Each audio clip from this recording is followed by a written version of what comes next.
बिस्मिल्लाहिर्रहमानिर्रहीम, अस्सलाम वालेकुम। जियो न्यूज़ पर आप देख रहे हैं आपस की बात और मैं हूं मुनीफ फारूक। पाकिस्तान के अंदर एक नई हुकूमत मौजूद है इस वक्त, लेकिन सवाल ऐसे हैं जो उठाए जा रहे हैं, कुछ मसाइल ऐसे हैं जिनका हल फौरी तौर पर तलाश करना है। लेकिन इस हुकूमत को वो मसाइल दरपेश हैं जिनको हम मोन्यूमेंटल चैलेंजेस कह सकते हैं। इकॉनमी सबसे बड़ा मसला है इस वक्त। जिस तरह से कुछ दिन पहले आपने देखा स्टॉक एक्सचेंज के अंदर उसे ब्लड बाथ कहते हैं, इकोनॉमिक ब्लड बाथ, वो देखने में आया। डॉलर की जो इस वक्त रुपये के साथ पैरिटी है, that's all time high. Alarming situation है। आज जो पाकिस्तान के हालात हैं, मुआशी हालात हैं, उसके हवाले से कहा जा रहा है कि अगर इस मामले को दुरुस्त ना किया गया तो खुदा ना खास्ता हम डिफॉल्ट की तरफ भी जा सकते हैं। जी हाँ, ये वो गुफ्तगू है या वो एनालिसिस है जो कि मैं बहैसियत काम पाकिस्तानी नहीं कर रहा, जो मईशत के माहिर हैं वो भी ये बात कर रहे हैं। अब सवाल ये पैदा होता है कि क्या ये इकोनॉमिक फिक्स ये डिस्पेंसेशन करेगी, ये हुकूमत करेगी, जिसके हवाले से जो ऑप्टिक्स सामने आ रहे हैं वो यकीनी तौर पर अच्छे नहीं। बार बार ये कहा जाता है कि शहबाज शरीफ साहब का ये स्टाइल नहीं है, उनका स्टाइल मुख्तलिफ है।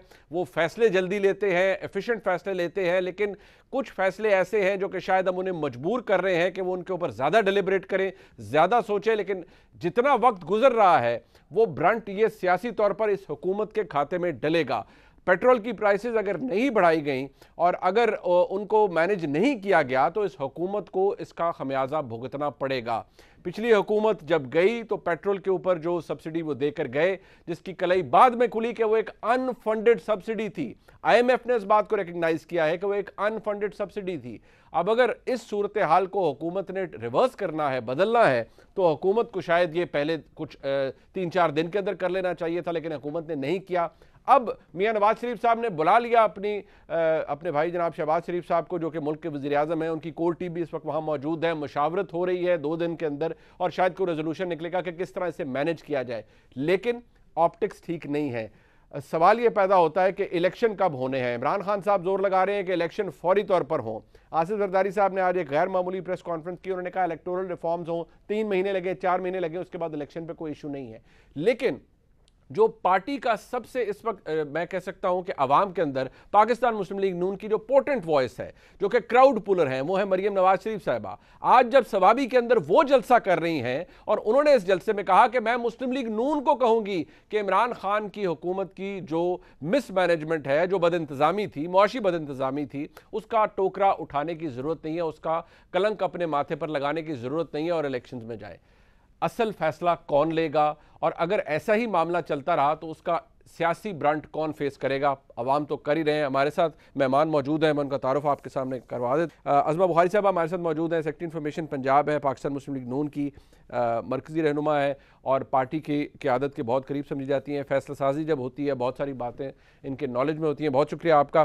जनाब आगा रफ़ीउल्लाह साहब हमारे साथ मौजूद हैं, MNA है पाकिस्तान पीपल्स पार्टी के, क्योंकि कोलिशन गवर्नमेंट है, दोनों इत्तेहादी हमारे साथ मौजूद हैं। हमारे साथ जनाब अतर काज़मी साहब मौजूद हैं। अब अतर काज़मी साहब एक इंडिपेंडेंट एनालिस्ट हैं, लेकिन अब से कुछ देर पहले मुझे इंकशाफ किया आगा रफ़ीउल्लाह साहब ने कि वो बड़े खुश हैं कि अगर तहरीक इंसाफ नहीं भी है तो अतर काज़मी साहब इस प्रोग्राम के अंदर मौजूद हैं, लिहाजा तहरीक इंसाफ की कमी वो पूरी कर देंगे। अब ये कॉम्प्लीमेंट है अतर काज़मी साहब आपके लिए या जो भी है, ये आगा रफ़ीउल्लाह साहब ने इंट्रोड्यूस आपको ऐसे करवाया तो मेरे ख्याल में हम उसको ऐसे ही लेंगे। I think will have a good discussion. लेकिन ज़रा हम इसको थोड़ा सा आगे ले चलते हैं और आप इसको ज़रूर इस हवाले से भी हम आपसे एनालिसिस चाहेंगे on a very serious note कि ये हो क्या रहा है, हुकूमत किस तरह से मैनेज करिए। बट अगर सियासी लेने से पहले अतर साहब मैं आपसे ही, जारी बात है आप इसको एनालाइज भी करते हैं, रोज रिपोर्ट कार्ड के अंदर भी हम आपको देखते हैं, आपको क्या लगता है फ्रैंकली कि ये जो सियासी ऑप्टिक्स आ रहे हैं, हुकूमत इस वक्त शहबाज शरीफ साहब और कोर टीम बाहर मौजूद है, मरीम नवाज शरीफ साहब आज जलसे में कह रही है कि ये बोझ उठाने की ज़रूरत नहीं है इस हुकूमत को। दूसरी तरफ ख्वाजा आसिफ साहब का एक बयान आता है, उसके ऊपर भी खैर हम बात कर लेंगे। इलेक्शन के फैसलों के हवाले से अभी तक कोई क्लैरिटी नहीं है, रिफॉर्म्स किस स्टेज पे हैं किसी को अभी पता नहीं है। सो ऑप्टिक्स क्या है आपकी नज़र में? देखिए, पहले तो आगा साहब ने जो फरमाया, मसला ये है कि आजकल जो भी बंदा इनसे एग्री ना करे इस हुकूमत को, उस बंदे की शक्ल में इमरान खान नज़र आता है। बिल्कुल। तो मसला ये है कि हम तो इंडिपेंडेंट राय देते हैं, पर इनको वो पसंद नहीं आती, तो इनको लगता है कि शायद ये कोई इमरान खान का बयानिया है। हमारा तो कोशिश वो होती है कि जो भी हकायक हैं, जो चीज़ें वो सामने रखी जाएँ अपनी उस अकल समझ के मुताबिक। अच्छा, जहाँ तक ये ताल्लुक है कि अभी चीज़ें किस तरफ जा रही हैं, देखिए इस वक्त मसला ये है कि आज जरदारी साहब ने भी प्रेस कॉन्फ्रेंस इसलिए की कि अगर आप सारी सूरत हाल को इस वक्त देखें तो ब्रंट कौन ले रहा है? ब्रंट इस वक्त इकोनॉमी के साथ मुस्लिम लीग नून ले रही है। कल जब आप इलेक्शंस में जाएंगे तो मुस्लिम लीग नून पोटेंशियली अगले हमारे रूलर्स हो सकते हैं, वो अगली हुकूमत बना सकते हैं। पीपल्स पार्टी ऑल्दो कि मेरी ख्वाहिश है कि वो हुकूमत बनाए, लेकिन मुझे नहीं लगता कि वो इतने वोट लेंगे या इतनी सीटें लेंगे कि वो अगली हुकूमत बना सके। नून लीग कॉन्टेंडर है और सीरियस कॉन्टेंडर है। जब साल के बाद, 1.5 साल बाद, 6 महीने बाद इलेक्शंस होंगे, तो जब आप इलेक्शंस में जाएंगे तो उस वक्त कहा जाएगा कि महंगाई की थी मिफ्ता ने, शहबाज शरीफ के बंदे ने, नून लीग ने। वहां पे जो फैसले लिए थे, पेट्रोल महंगा किया था, वो शहबाज शरीफ ने किया था। हमारी तो शाजिया मरी साहिबा थी, वो तो गरीबों में पैसे बांट रही थी। तो हम लोगों ने तो पूरी कोशिश की कि गरीबों की मदद की जाए, लेकिन ये नून लीग वालों ने हमें करने नहीं दिया। और उस वक्त दोनों ने नजरियाती हो जाना है जब इलेक्शंस आने। तो मेरे ख्याल में नून लीग इसीलिए कंसल्टेशन कर रही है कि ये जो सारा सूरत हाल है, मेरे ख्याल में इसमें बिग लूजर वो नून लीग हो सकती है, और इसी वजह से उनकी थोड़ी सी रिजर्वेशंस हैं। और मियां साहब ने भी इसीलिए शहबाज शरीफ साहब को वहाँ पे बुलाया है, और मुझे पता है यकीनन वो इस हवाले से भी ज़रूर बात करेंगे। ये ऑप्टिक्स अच्छे नहीं है आज़मा बुखारी साहब, ये मतलब आप देख ले, वो या तो आज हर कोई कह रहा है कि या तो मियां नवाज शरीफ साहब पाकिस्तान तशरीफ ले आए, साग डार साहब आ जाए, यहाँ आके हुकूमत चलवा लें, या फिर जो यहाँ हुकूमत में है मुस्लिम की क़यादत, उनको ये फैसले करने दिए जाएँ और वो फैसले करें। ठीक है, वीडियो लिंक के ऊपर दुनिया बहुत तब्दील होगी, बहुत कुछ हो सकता था, खैर से गाली की मुलाकातें आगे जाके भी हो सकती थी, बहुत अच्छी बात है, होनी चाहिए। लेकिन इतराज है, हर कोई ये कह रहा है और आप फैसलों में डिले कर रहे हैं, महसूस हो रहा है आपको भी, आप उस हिद्दत को महसूस कर रहे हैं कि मुश्किल फैसले हैं, सियासी तौर पर बड़ा नुकसान होगा, क्योंकि आज हर फैसला आपके खाते में जाएगा। आपको भी ऐसा ही लग रहा है? शुक्रिया मुनीब। कौन है जी जिसको एतराज है, और क्यों एतराज है जी? वो किनको क्या तकलीफ है? हमारी पार्टी के कायद है, हमारी पार्टी के जो है वो सदर के साथ उनकी मुलाकात है, पार्टी की जो जितनी लीडरशिप है वो अपने कायद से गाइडेंस लेना चाहती है। तो ये सुलझे हुए और जो कंसल्टेशन पे बिलीव करती हो पॉलिटिकल पार्टीज, वहाँ यही होता है। अच्छा। लेकिन जिस आदमी ने, जिसका इमरान खान टाइप आदमी, जिसकी किसी के साथ सुलह नहीं होती, ना उसको उसके घर वाले पूछते हैं, ना वो घर वालों को पूछता है, ना उसकी पार्टी उसको पूछती है, ना पार्टी वाले उसको पूछते हैं, तो वहां तो फिर जाहिर है और मामलात होते हैं। हम एक ऑर्गेनाइज तरीके से चलने वाली पार्टी है, और मियां नवाज शरीफ साहब जो है, उनका हर एक चीज में उनका फैसला अटल होता है, उनका फैसला हतमी होता है, और हमने सारी जिंदगी उन्हीं के फैसले के ऊपर चलना है। किसी को तकलीफ होती है, होती रहे, किसी को मसला होता है, होता रहे, हमें कोई परवाह नहीं है। तमाम जो कैबिनेट मेंबर्स हैं या जो खुद प्राइम मिनिस्टर साहब हैं, वो अपनी प्राइवेट टिकट के ऊपर जो है वो लंदन तशरीफ लेके गए हैं, और बहुत सारी बातें वीडियो लिंक पे नहीं हो सकती हैं मुनीब साहब। अच्छा। तो आप मुल्क के मामलात की बात है, और इस वक्त मुल्क जिन हालात का शिकार है वहां पर, और ये जो आजकल वीडियो लिंक्स भी कुछ ज्यादा सेफ एंड सिक्योर नहीं होते। हमें ये पाकिस्तान किराए पे नहीं ना मिला हमें। इमरान खान तो पाकिस्तान किराए पे लेके आए थे, तो उन्होंने वो जैसे किराएदार करता है ना मकान के साथ, कि बेड़ा गर्क कर दो मकान का, उसके बाद उससे छोड़ के भाग जाना होता है। हमारा तो अपना मकान है। बट आप जो फरमा रही हैं, जो वजाहत आप आज़मा बुखारी साहबा माजरत के साथ जो वजाहत आप दे रही हैं, उससे इंप्रेशन ये आ रहा है कि फिर वजारत उज़्मा हो, वजारत खजाना हो, ये लंदन से चलाई जाएंगी और वहां से फैसले होंगे, वहां की मुशावरत बाइंडिंग होगी यहाँ के लोगों के ऊपर, ऐसे फिर? जी बिल्कुल, आप यही समझ लें बेशक, लेकिन लंदन जो से चलाई नहीं जाएगी, लंदन के मशवरे से चलाई जाएगी। अच्छा। और चलाई पाकिस्तान में ही जाएगी, और कायदे, हमारे जो कायद हैं उनके मशवरे से चलाने से पाकिस्तान को फायदा ही हुआ है हमेशा मुनीब साहब। वो इस मुल्क के तीन दफा प्राइम मिनिस्टर रहे हैं, और जब आए हैं मुल्क को जो है इंफ्रास्ट्रक्चर देके गए हैं, सी पैक देके गए हैं, एटमी धमाके देके गए हैं, पाकिस्तान के लिए कुछ ना कुछ करके गए हैं। इमरान खान की तरह बेड़ा गर्क को डुबो के गए। अब जो माशी हालात है, इसमें कोई दूसरी राय नहीं है कि पाकिस्तान के माशी हालात इस वक्त बहुत खतरनाक हैं। अगर हमने भी तमाशा देखना होता है इस मुल्क का जैसे इमरान खान ऑपोजिशन में थे, जला दो, गिरा दो, सिविल नाफरमानी कर दो, हुंडी कर दो, और हमने ऐसा कोई तरीकाकार आपको याद होना चाहिए कि अपने ऑपोजिशन के दौर में नहीं किया। हमने एक गैर आईनी हुकूमत को जमहूरी तरीके से घर भेजा। ठीक है, ठीक है। और अब जो माशी हालात है उसके ऊपर हम सर जोड़ के बैठे हैं। देखिए, 1 और 1 11 होते हैं। अगर इसहाक डार साहब जो है वो हेल्प करेंगे मिफ्ताह साहब की, जिनके खुद के पास बहुत सारा एक्सपीरियंस है, ये भी आपको बट याद होना चाहिए। अजमा बुखारी साहब, इशू यहाँ एक है, देखिए there is an issue, there is an issue, एक मेरी यार सुन लीजिएगा, देयर इज एन इशू। देखिए इशू ये है कि जब इमरान खान साहब की हुकूमत आई, आपका प्रिंसिपल आर्गूमेंट क्या था? ये नालायक है, कोई होमवर्क नहीं, एम मुंह उठा के आ गए हैं, सिलेक्टेड है, इनको कोई पता नहीं है। आपकी हुकूमत तो तजर्बाकार लोगों की है, और ऐसा भी नहीं है कि कोई सारे मुल्क से बाहर थे और पता नहीं था पाकिस्तान के साथ क्या हो रहा है, और ये भी शायद किसी को पता नहीं था कि सब्सिडी अनफंडेड है। हर किसी को पता था। द फर्स्ट डे शहबाज साहब was in office as prime minister, उनको पता था सब कुछ क्या हो रहा है। चौथे हफ्ते में आकर आप कहते हैं नहीं हम मुशावरत के लिए जा रहे हैं। आपके वेल विशर्स, पीएमएलएन के वेल विशर्स और इंक्लूडिंग योर फाइनेंस मिनिस्टर, हर कोई ये कह रहा है कि भाई हम $1.5 अरब हर महीने लूज कर रहे हैं। ये पेट्रोल के अंदर जो सब्सिडी दी जा रही है, जो बिल्कुल पीटीआई ने शुरू की। इतनी जल्दी माशाल्लाह, बड़ी जल्दी मुशावरत शुरू हो गई है। फिर आपकी मियाँ साहब ने फाइनली, मियाँ साहब को ख्याल आ गया कि भाई मैं इन्हें बुलाऊं और मुशावरत कराऊं ताकि कोई फैसला ले लें। नहीं, ऐसे नहीं है।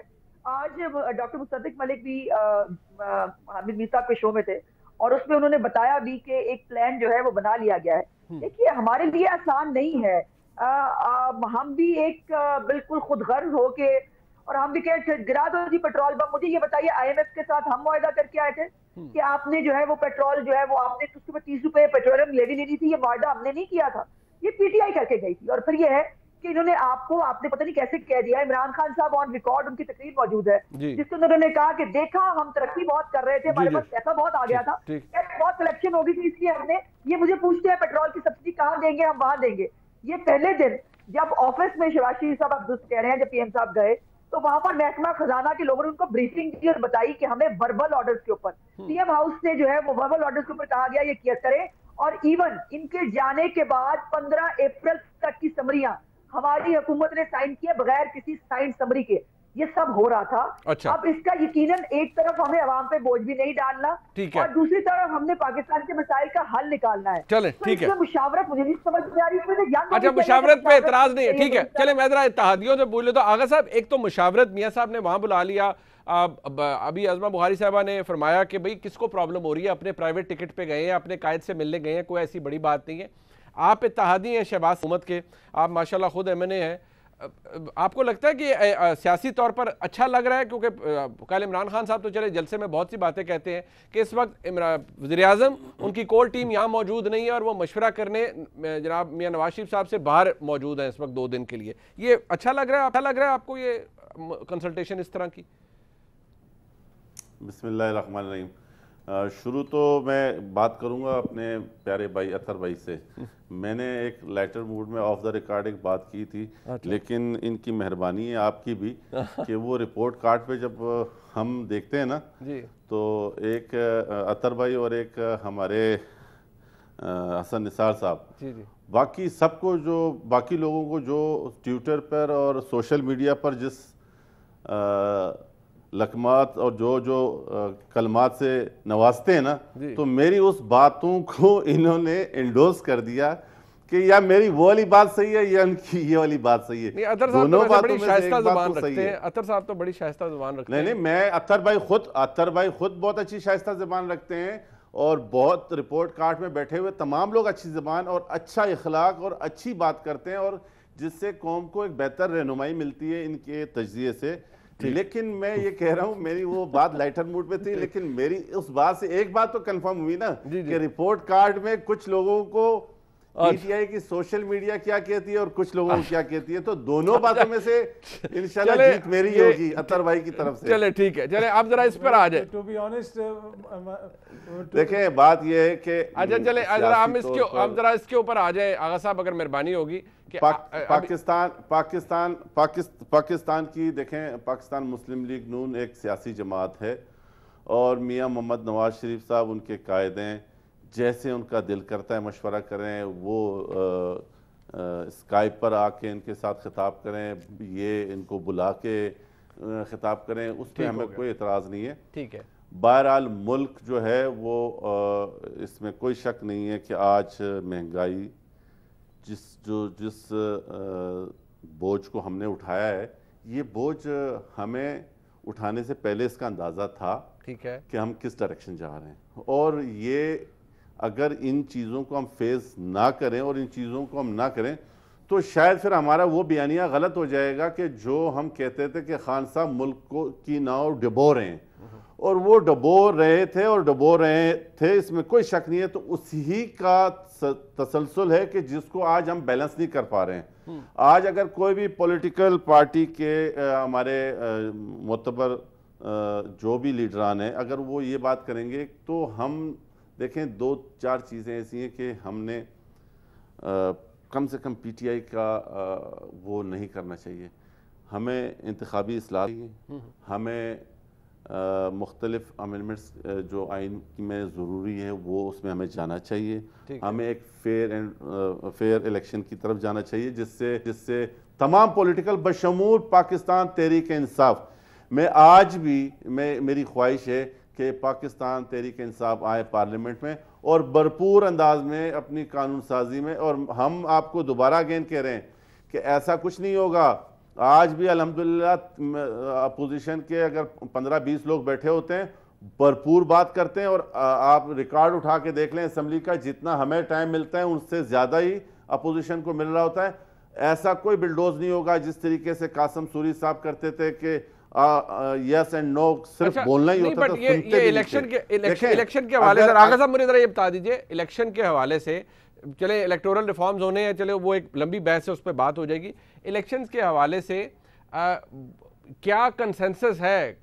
3 महीने 4 महीने पूरी टर्म आपने करनी है, अक्टूबर के बाद करनी है, क्योंकि मुख्तलिफ आरा है ना, तो क्या मुशावरत है असल में? ये जो इलेक्टोरल रिफॉर्म्स वाला है ये तो बहुत टाइम भी ले सकता है। नहीं, कोई टाइम नहीं ले सकता। आज तहरीक इंसाफ हिम्मत करे, पार्लियामेंट में आए और हम उनकी मुशावरत से और उनको वो तो नहीं आएंगे ना, वो तो नॉन स्टार्टर है। आगा साहब उन्होंने किधर आना है?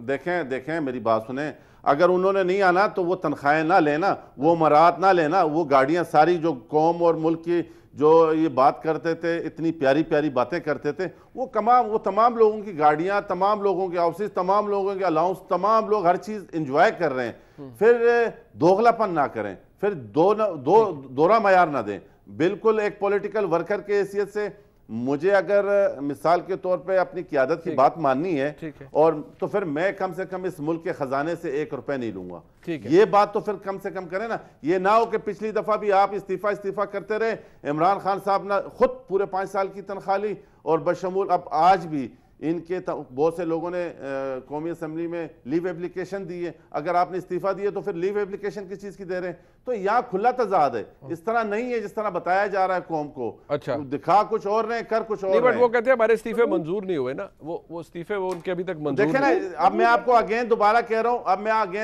हूँ, हल्फिया अब आपको बोल रहा हूँ कि बहुत सारे MNAs ऐसे हैं जो मुझे कह रहे हैं कि हमने साइन ही नहीं किया। अच्छा, PTI के MNAs सर कितनी तादाद है? जी जनाब सर 3-4 को तो मेरी जिनसे बातचीत हुई है 3-4 से, लेकिन तादाद ज्यादा है।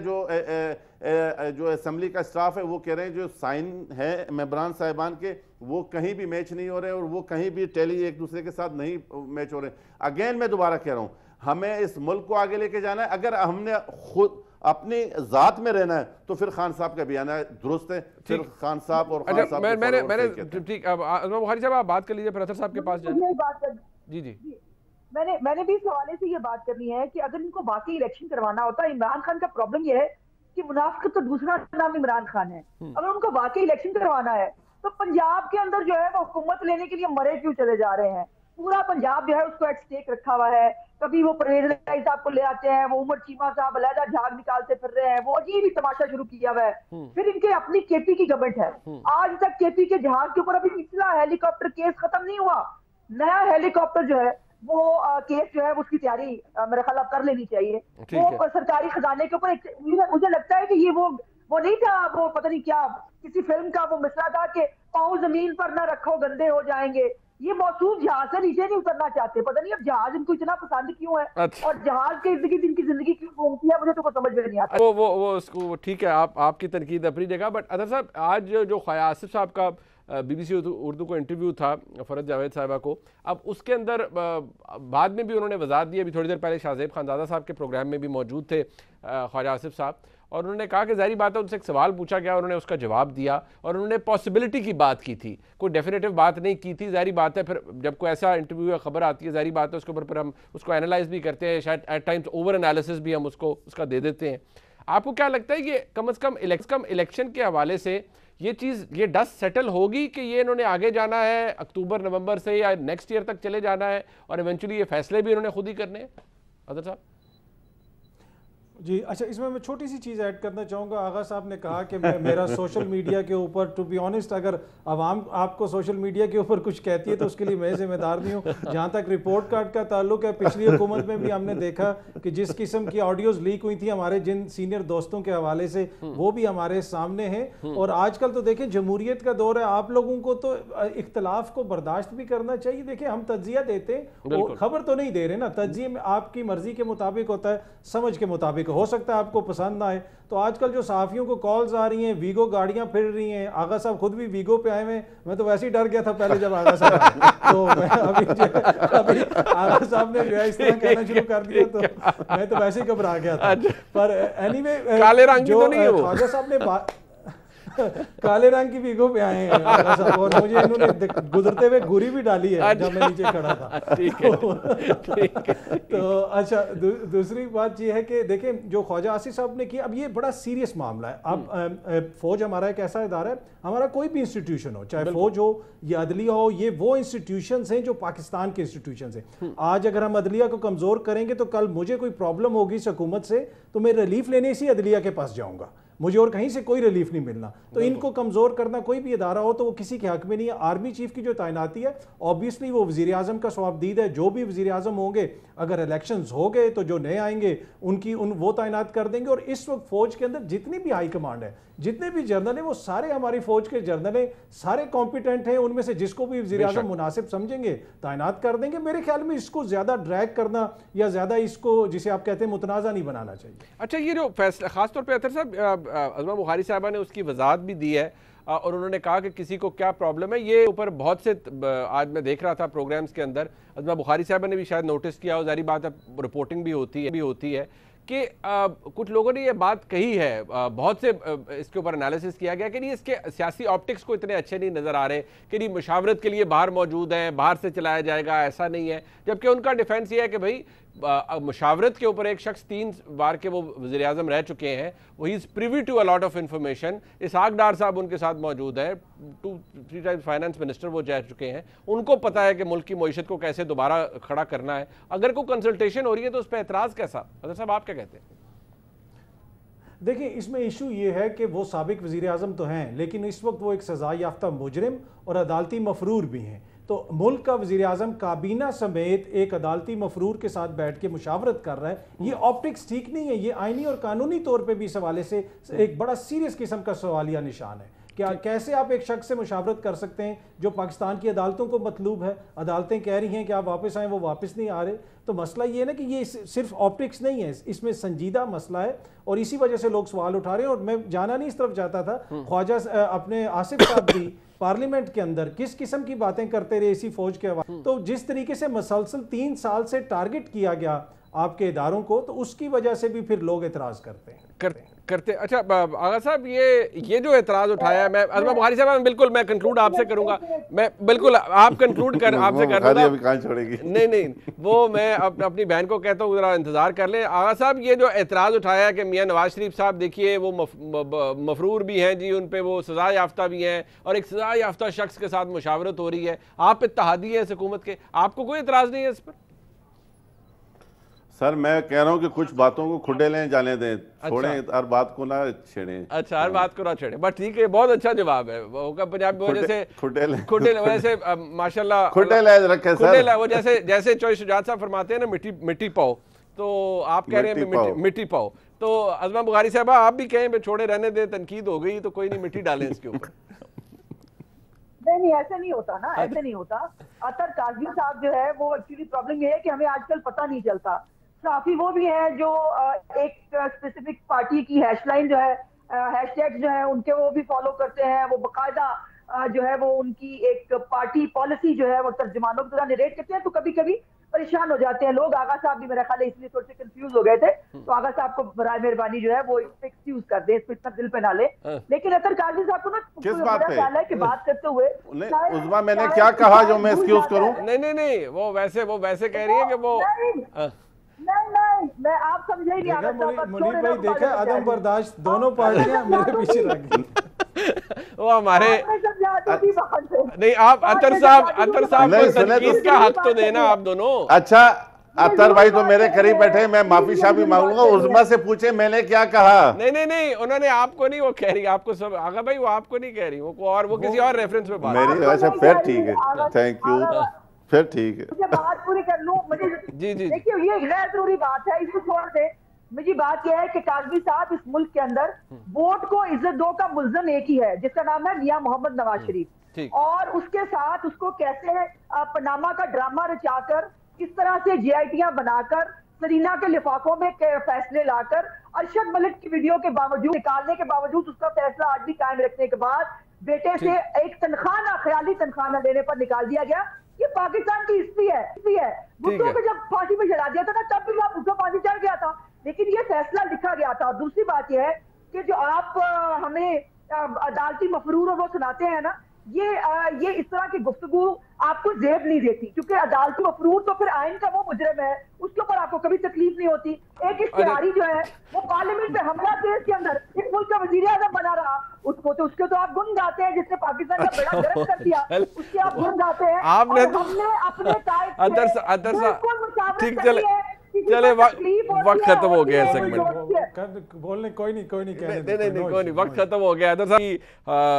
आपका बहुत शुक्रिया आज़मा बुखारी साहब, आपका बहुत शुक्रिया। आगा रफ़ीउल्लाह साहब हमारे साथ मौजूद थे। इस सेगमेंट का वक्त यहाँ पर खत्म हो रहा है। ब्रेक के बाद हम वापस आएंगे, इसको ज़रा एनालिसिस इसका मज़ीद ज़रूरी है। मुश्किल फैसले हुकूमत डिले कर रही है लेने में। फ़ाद हुसैन साहब मौजूद होंगे हमारे साथ, क्या वजह है और इसके ऑप्टिक्स क्या हैं, और इलेक्शन के हवाले से उनके पास क्या खबर है। ब्रेक के बाद हमारे साथ रहिए।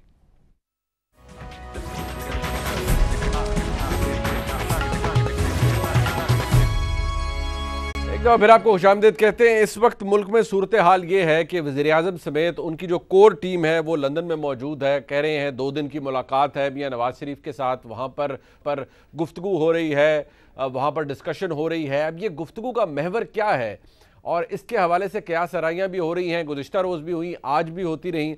और आज एक और डेवलपिंग स्टोरी हमारे सामने आई, इनफैक्ट डेवलप्ड स्टोरी हमारे सामने आई, जब आसिफ अली जरदारी साहब ने काफ़ी अरसे के बाद एक प्रेस कॉन्फ्रेंस की और उन्होंने उसके अंदर बहुत सी बातें की। इस हवाले से भी बात होगी। इलेक्शन के हवाले से क्या सराहियाँ चल रही हैं कि फौरी तौर पर भी फैसला हो सकता है, यहाँ से मशवरे भी आ रहे हैं इधर उधर से कि फौरी तौर पर जाया जाए, और इसहाक डार साहब को मुख्तलिफ ओकेजन्स के ऊपर कोट किया गया है। इस पर एक इन्फॉर्म्ड तज्जिया हासिल करने के लिए हम चलते हैं जनाब फ़ाद हुसैन साहब की तरफ, जो कि मुल्क के मुमताज़ सहाफ़ी हैं। आप रेड जोन से हैं, रेड जोन किस्म का या रेड जोन का तज्जिया हम फ़ाद साहब से लेते हैं। बहुत शुक्रिया फ़ाद साहब, आपका very warm welcome to you to the show. अरे सर, सबसे पहले तो ये बताएं, ऑप्टिक्स की बहुत अहमियत होती है, you right about it also, you talk about it. ये जो मियां नवाज शरीफ साहब ने बुला लिया और शहबाज शरीफ साहब बशमूल उनकी टीम के वहाँ चले गए और कह रहे थी खैर सगाली मुलाकात है, वीडियो लिंक पर नहीं हो सकती थी, और वहाँ पर ये चले गए। ऑप्टिक्स क्या है सर इस मुलाकात के? शुक्रिया मुनीब। देखिए, मेरे ख्याल में ऑप्टिक्स जो है वो बहुत ज़्यादा फेवरेबल नहीं है, और उसकी 2 वजूहात। पहली बात तो ये कि इससे बज़ाहिर तो ये लगता है कि पाकिस्तान मुस्लिम लीग नून के अंदर भी अभी तक कुछ क्लैरिटी नहीं है। अब क्लैरिटी ना होना कोई इतनी बुरी बात नहीं है, लेकिन जब बहुत बड़े फैसले जो हैं वो उनमें कुछ यानी कि डिले हो रहा हो, तो फिर लगता यूं है कि जैसे शायद जो टॉप लीडरशिप है जमात की वो मुख्तलिफ आरा रखती है और वो फैसला नहीं कर पा रहे। अब उसमें 2 बड़ी चीजें हैं। पहली चीज तो जो IMF में के प्रोग्राम में जाना और उसके नतीजे में उससे पहले जो आपने पेट्रोल और डीजल की प्राइसेस बढ़ानी है, ये सबसे बड़ा फैसला है। और उससे जुड़ा हुआ है दूसरा फैसला, यानी कि इलेक्शन कब कराने। अब ये जो मुशावरत हो रही है, इसमें मेरे ख्याल में यही वो 2 बड़े इश्यूज हैं जिनके ऊपर बातचीत होगी, और अगर तो इस मुलाकात के बाद कुछ क्लैरिटी निकल आती है तो फिर तो ठीक है, लेकिन मेरे ख्याल में अगर उसके बाद मजीद कुछ इब्हाम रहता है तो फिर लगेगा ये कि ये हुकूमत और खासतौर पर ये जमात जो है ये उस तरीके से इफिशिएंट गवर्नेंस नहीं कर पा रही जिसकी तवक्को थी। अच्छा, ये मुलाकात सर आज भी हुई, कल भी होगी। अब ये दो बातें जिनके इर्द गिर्द सब कुछ घूम रहा है, ये पेट्रोल प्राइसेस का एक बहुत बड़ा इशू है। आपके साथ भी प्राइम मिनिस्टर शहबाज शरीफ साहब की जर्नलिस्ट के साथ इस्लामाबाद में भी इंटरेक्शन हुआ, लाहौर में भी इंटरेक्शन हुआ।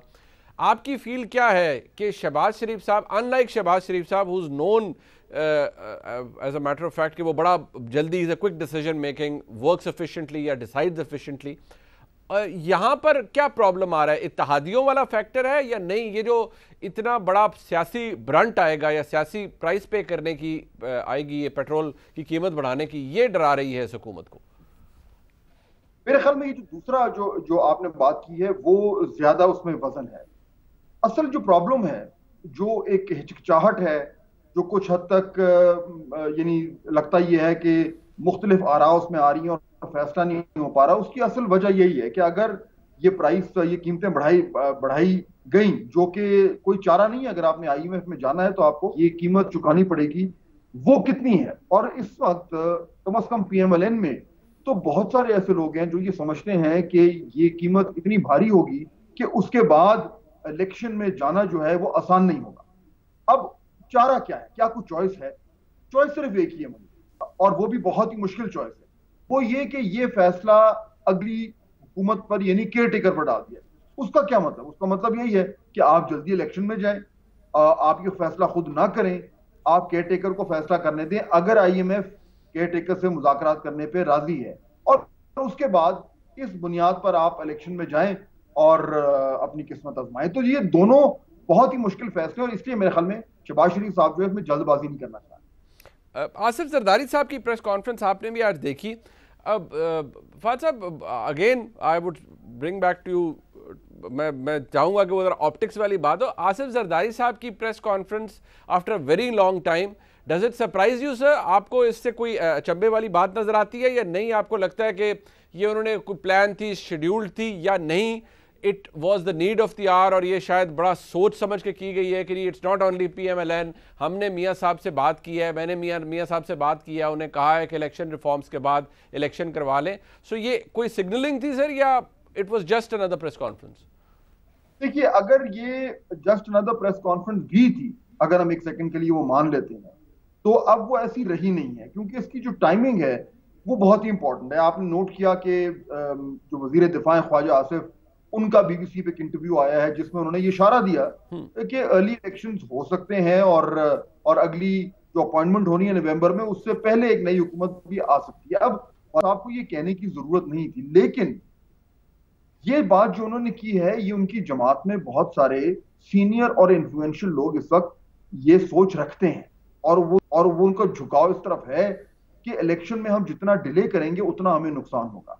मेरे ख्याल में जरदारी साहब ने ये जो एक बहस PMLN में छिड़ गई है, उसको सामने रखते हुए प्रेस कॉन्फ्रेंस की। और देखिए, ये इससे पहले भी पाकिस्तान पीपल्स पार्टी के लोग प्राइवेटली ये कहते रहे हैं, और PMLN के मुख्तलिफ लीडर्स जो हैं वो भी इस बात का एतराफ करते रहे कि इत्तेहादी जो है वो जल्दी इलेक्शन के हक में नहीं है।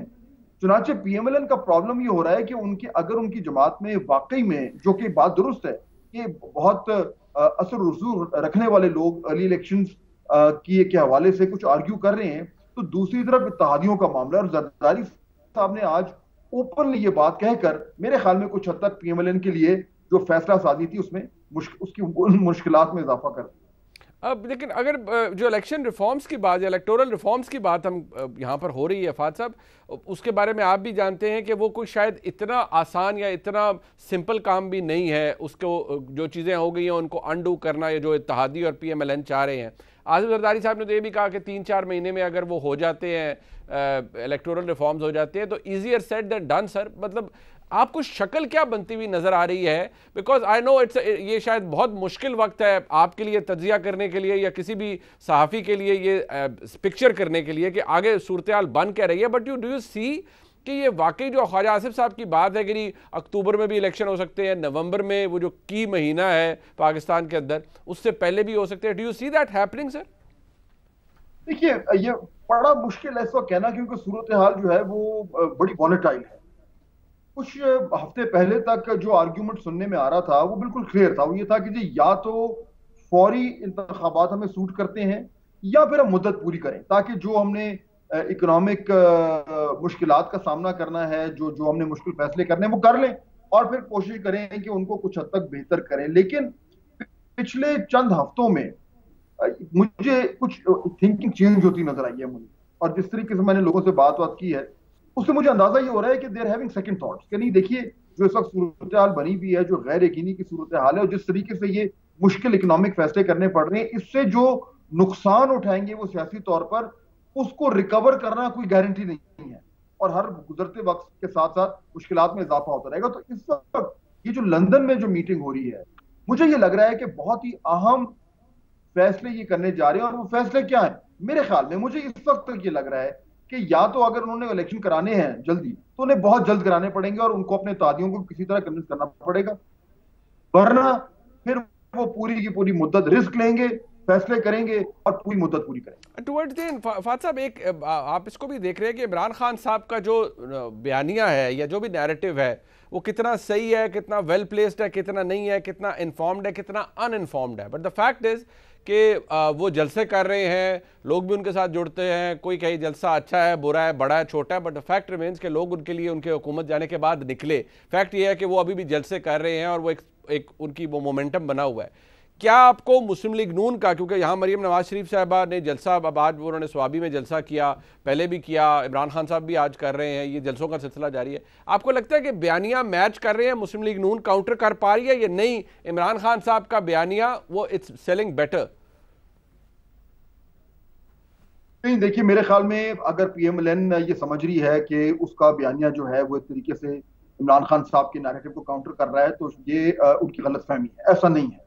इमरान खान साहब, बिल्कुल आपने सही कहा कि जो वो बात कर रहे हैं वो गलत हो या सही हो, और कम से कम जो उनका मरासले वाला जो साजिशी बयानिया है वो तो मुझे तो कोई शक नहीं है कि वो गलत है, फैक्चुअली रॉन्ग है। लेकिन सियासत में परसेप्शन मैटर करती हैं, और उनके सपोर्टर जो है वो उसको बिलीव कर रहे हैं। तो मेरे ख्याल में बयानिया तो इमरान खान साहब का जो है वो बिल्कुल चल रहा है। अब देखिए सवाल जो बड़ा है वो ये है कि क्या वो बयानिया वोटों में और सीटों में ट्रांसलेट करेगा कि नहीं करेगा। और अगर आज भी आप पीएमएलएन से बात करें तो उनका ख्याल ये है कि जी जलसे जुलूस 2013 के इलेक्शन से पहले भी बड़े जबरदस्त कर रहे थे, लेकिन जब हलकों की बात आएगी, जब सीटों की बात आएगी, जब इलेक्टेबल्स की बात आएगी, तो उस वक्त पीएमएलएन की सूरत अभी भी बहुत बेहतर है। और इसकी बुनियाद पे अगर उन्हें जल्दी भी इलेक्शन में जाना पड़ गया तो शायद उनको इतना खतरा ना हो। तो ये उनकी सोच है, लेकिन मेरे ख्याल में इमरान खान साहब ने एक बड़ी कमजोर पोजीशन से अपने बयानियों को बड़ा मुस्तहकम कर। आखिरी सवाल फात साहब, एक पीएमएलएन के पास कहा जाता है एक ऑप्शन थी और इसके ऊपर तज्जिया भी किया गया कि जी वो शहबाज शरीफ साहब की सूरत में एक सॉफ्ट एंट्री लेकर इक़्तिदार में आ जाएं, और वो आ गए इन अ वे, बेशक कोलिशन के साथ। और वो जो मियां नवाज शरीफ साहब की नेम कॉलिंग थी या मरीम नवाज शरीफ साहब आप भी करती हैं, वो ठीक है, वो उसको पीएमएलएन ने अवॉइड किया, थोड़ा उससे डिस्टेंस किया, या डिस्टेंस कहीं या थोड़ा एक और रास्ता अडॉप्ट करके इक़्तिदार में वो आ गए।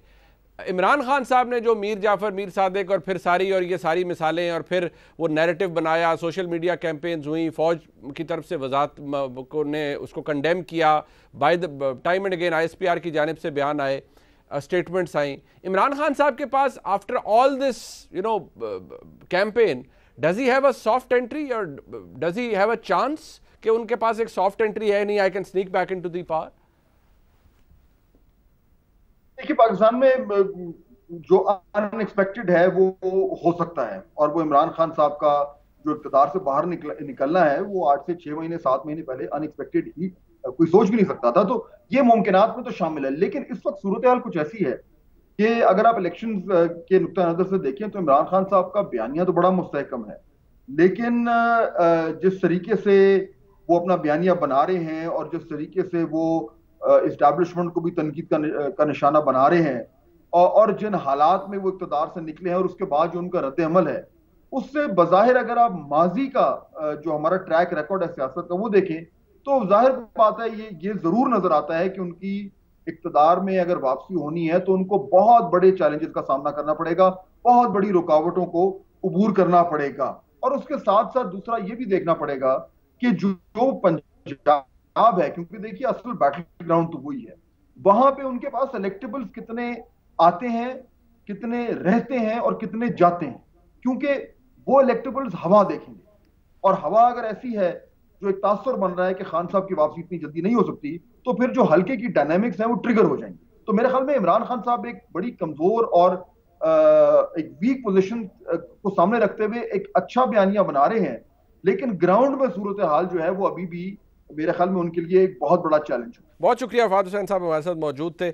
आज के जो हालात हैं उनके ऊपर हमने उनका सियासी तज्जिया लिया, बहुत सी डेवलपिंग स्टोरीज हैं। एक ब्रेक के बाद जब हम आएंगे तो इलेक्शन कमीशन ऑफ पाकिस्तान की जानिब से वो रेफरेंस जो कि दायर किया गया था कौमी असम्बली के मुनहरफ अरकान जो कि पाकिस्तान तहरीक इंसाफ के थे, उनके खिलाफ आज इलेक्शन कमीशन ने उसे खारिज कर दिया।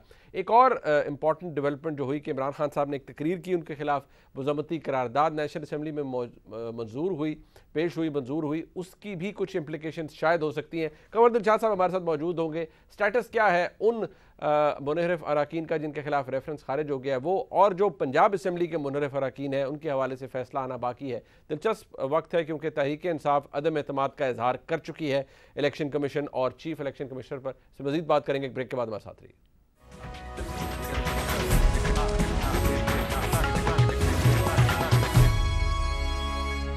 एक दफ़ा फिर आपको खुशामदीद कहते हैं प्रोग्राम में।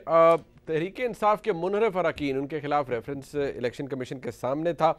आज जो कौमी असम्बली में मुनहरफ अरकान हैं उनके हवाले से रेफरेंस आया, जिसके हवाले से आज महफूज फैसला इलेक्शन कमीशन की जानिब से सुना दिया गया, रेफरेंस खारिज हो गया। पाकिस्तान तहरीक इंसाफ सरापा एहतजाज है इस पर, और वो ये समझते हैं कि इलेक्शन कमीशन पार्टिजन है, बहुत ज़्यादा बाइस्ड है पाकिस्तान तहरीक इंसाफ के खिलाफ, और वो चीफ इलेक्शन कमिश्नर के खिलाफ एक रेफरेंस भी दायर करने का सोच रहे हैं। हमारे साथ मौजूद हैं साबिक सेक्रेटरी इलेक्शन कंवर दिलशाद साहब। बहुत शुक्रिया कंवर दिलशाद साहब, आप हमारे साथ मौजूद हैं। एक तो ज़रा थोड़ी सी वजाहत इस पर कर दीजिएगा कि पाकिस्तान तहरीक इंसाफ तो खैर उनका एक मौक़िफ़ रहा है इलेक्शन कमीशन के हवाले से और चीफ इलेक्शन कमिश्नर के हवाले से, लेकिन इस रेफरेंस का खारिज होना, इसकी कानूनी अहमियत कितनी ज़्यादा थी, और आपके नज़दीक अभी डिटेल रीज़न तो आएगी कि क्या वजह होगी जिसकी वजह से इसको खारिज किया गया? देखिए जी, आज इलेक्शन कमीशन पाकिस्तान जो अहम फैसला किया है आइन की आर्टिकल 63A की रुख के मुताबिक किया है। आइन की आर्टिकल 63 ने बाकायदा डेफिनेशन दी है कि फ्लोर क्रॉसिंग की क्या डेफिनेशन है। उसमें प्राइम मिनिस्टर पाकिस्तान का इलेक्शन हो रहा हो या तहरीक एतमाद पेश हो रही हो या बजट इजलास हो रहा हो, इसके अलावा उसके अंदर कोई ज़्यादा जो है बड़े महदूद इख्तियारात हैं फ्लोर क्रॉसिंग के हवाले से। लेकिन अब जो हमारे पाकिस्तान भर में जो इसके बारे में बड़ी बहस चल रही है, ये 14वीं अमेंडमेंट में तो था, ये शामिल था कि अगर अब पार्टी के हेड के खिलाफ ड्राइंग रूम में, घर में, निजी महफिल में भी खिलाफ बात करें और उन तक ये बात पहुंच जाए तो वो डिस्क्वालिफिकेशन के ज़ुमरे में आता था। लेकिन ये 18वीं अमेंडमेंट के बाद इसकी तमाम रूह जो है वो बिल्कुल एक साफ सुथरे अंदाज में कहा है कि 3 या 4 पॉइंट है, इसके अलावा किसी की फ्लोर क्रॉसिंग नहीं होती। अब जो इलेक्शन कमीशन जो फैसला किया है वो आर्टिकल 63 के मुताबिक किया, और उन्होंने जो जवाबात इलेक्शन में पाकिस्तान में वहाँ उन्होंने ये कहा कि हम पार्टी का हिस्सा हैं, हम पार्टी के मेंबर हैं, और हमने कोई वोट कास्ट नहीं किया, ना हमने तहरीक एतमाद में वोट कास्ट किया, ना हमने प्राइम मिनिस्टर के इंतखाब में वोट कास्ट किया है। दूसरी बात यह है कि सबसे बड़ा अहम फैसला भी आने वाला है 17 या 18 तारीख को या 16 तारीख तक आ जाएगा। जो 26 जो मेंबरान है सूबाई असम्बली हैं उनका फैसला वो ठीक है, वो हमारी नाकस राय के मुताबिक वो उसमें आर्टिकल 63A की जद में आते हुए नजर आ रहे हैं। उनका जवाब हमने नहीं पढ़ा तो उन्होंने क्या जवाब लिखा, जो मर्जी जवाब लिखे, लेकिन हकीकतन उन्होंने वोट कास्ट कर दिया। और इसके बाद उन्होंने बाकायदा जो है जहां जहां वो इजलास गए वहां भी गए, लेकिन इजलास में जाने की बजाय जो उन्होंने वोट कास्ट कर दिया है हमजा शहबाज के हक में, तो वो उनकी जो है नाहलियत जो है वो खतरे में पड़ी हुई है, हो सकती है। लेकिन बड़ा उसमें टेक्निकल पॉइंट है, टेक्निकल पॉइंट पर इलेक्शन कमीशन नहीं जाएगा, इलेक्शन कमीशन का जवाब आएगा आपने कर दिया कासिंग हो गई है, तो वो फैसला उनके खिलाफ आ सकता है। चीफ इलेक्शन कमीशन के खिलाफ जुडिशल कमीशन में जाकर क्या करेंगे? ठीक, चीफ इलेक्शन कमीशन ऐसे ऐसे डॉक्यूमेंट थे जनाब मुनीब साहब कि जब वो पेश करेंगे सुप्रीम कोर्ट ऑफ पाकिस्तान की जुडिशल कमीशन में तो वो बिल्कुल जो है सारे हालात ही बदल जाएंगे। लेकिन यहाँ हम प्रेसिडेंट पाकिस्तान से अपील करेंगे आपकी वसातत के जरिए कि जनाब इस तरह के जो जुडिशल कमीशन में चीफ इलेक्शन कमीशन रेफरेंस आने के लिए आपके पास आए उसको आप मुस्तरद कर दें। आम नुक्ते की तरफ आपने इशारा किया है मोहम्मद दिलशाद साहब, बहुत शुक्रिया आपका, क्योंकि एक ऐसा मामला है जो कि असेंबली में एक मजम्मती करारदाद मंजूर हुई इमरान खान साहब के खिलाफ, ख़ासतौर पे वो बयानात या ऐसी तकारीर जो उन्होंने की उसके हवाले से, गो कि उन्होंने बाद में वजाहत की, लेकिन वो मजम्मती करारदाद ज़रूर पेश भी हुई, मंजूर भी हुई, उसकी इम्प्लिकेशंस क्या हो सकती हैं ये हमें कंवर दिलशाद साहब ने बताया। प्रोग्राम आपने देखा जी, देखने का शुक्रिया, खुदा हाफ़िज़।